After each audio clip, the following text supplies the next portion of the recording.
Well then, the Tampa Bay Buccaneers have officially agreed to a brand new contract with their quarterback from a year ago, Baker Mayfield.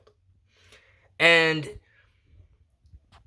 before I get into how validating this is for me personally, because it is, Baker Mayfield will be brought back on a 3-year contract. It's going to be $100 million. And for the Buccaneers, this is colossal because Jason Licht has the opportunity now to move on from the big three free agents that he needed to address.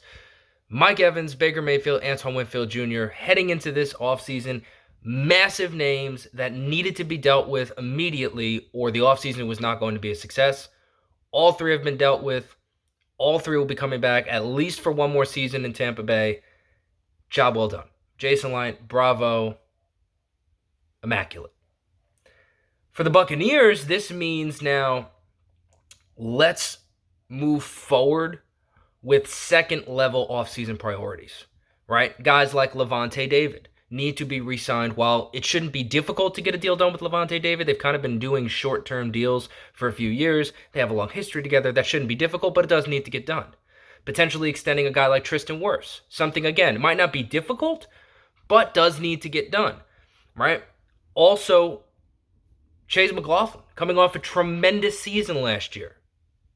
Kickers are important. They win and lose you games. Bucs fans know it as well as anyone. Chase McLaughlin coming off a tremendous year. A contract that you're going to want to look into. A contract that you're going to want to get done. Right? Guys like Chase Edmonds that you might want to bring back. Role players that you might want to bring back. Potentially looking down the line at continuing to negotiate with Antoine Winfield Jr. While, yes, he's under the franchise tag, you'd like to get something worked out long term.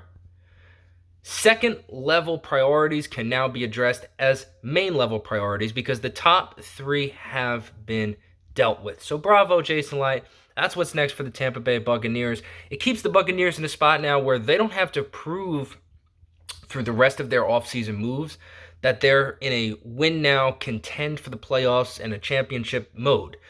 Re-signing Baker Mayfield to a high-level deal, or a long-term deal, I should say, proves that they are operating, whether you agree or disagree, it proves that the team is operating in that mentality and they're operating with that mindset. Now for me personally, because I just can't not. When the offseason started, we talked about, on this channel, 3 things were going to be true. Mike Evans was going to get re-signed. There was never a doubt. Baker Mayfield was going to get re-signed. There was never a doubt. Antoine Winfield Jr. was going to get franchise tagged. There was never a doubt. Even more specifically than that, we talked about numerous times what the contract would look like for Baker Mayfield. The prediction was 3 years between 90 and 110. And I said it's likely going to be 3 years, roughly 100. Look up what the contract is. You're welcome for the prediction. A lot of times it gets a little bit dicey and people get impatient. The key is with things like this, when you're in this time of year, agents get paid a lot of money to try and make their clients a lot of money.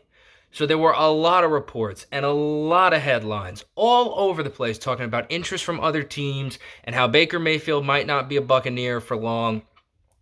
You can't panic, as Jason Licht said. You have to be patient, and you got to sift through that and really understand what's going on in the NFL landscape. Baker Mayfield is not a quarterback who's going to have a lot of suitors. There's not a ton of teams out there that are going to be looking for a guy like Baker Mayfield. If you need a quarterback and you're a high draft pick, which a lot of teams that are quarterback needy have, you're going to draft a guy.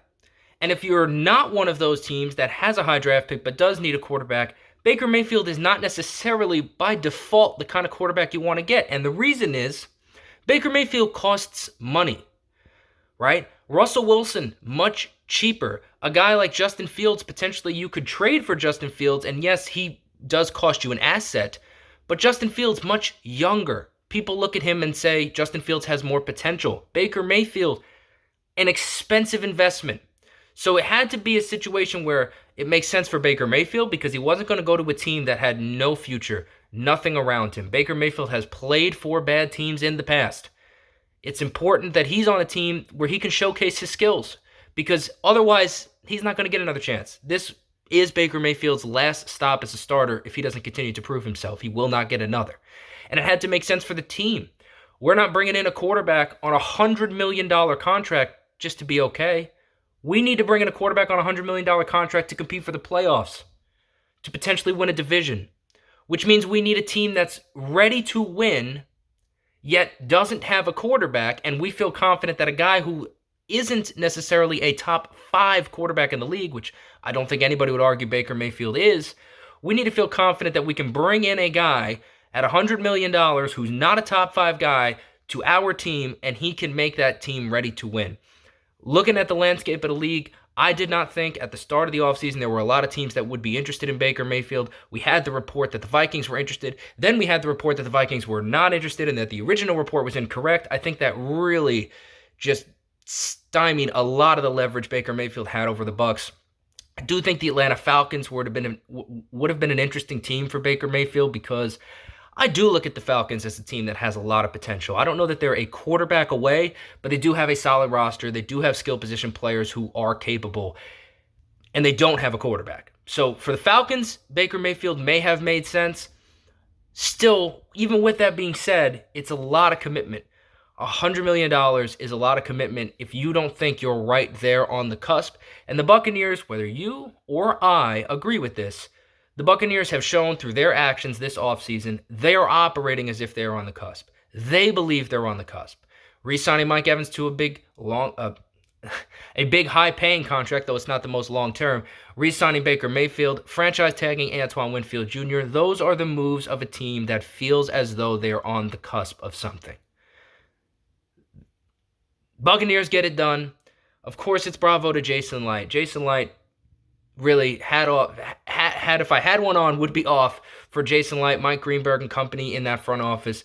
3 contracts for 3 of your top 6 players from a season ago that you have to get done.